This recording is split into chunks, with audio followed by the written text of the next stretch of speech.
Vote for good governance. Vote for Joselito Dalio. Hello everyone, this is Dalio Joselito, leader of the Good Job Party list, currently running for the Student Council President. He is an active student leader with a passionate Joy is also awarded to effective communicator. He is understanding and kind to all the people.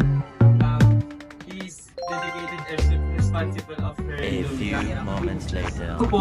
Ako po si Joselito Dalio at nais ko lang pong humingi ng suporta sa darating na botohan. Ako nga po pala ay tatakbo bilang Student Council President at ang gusto ko lamang pong i-promote ay good governance para sa ating lahat. Yun lamang po. Salamat. Thank you po.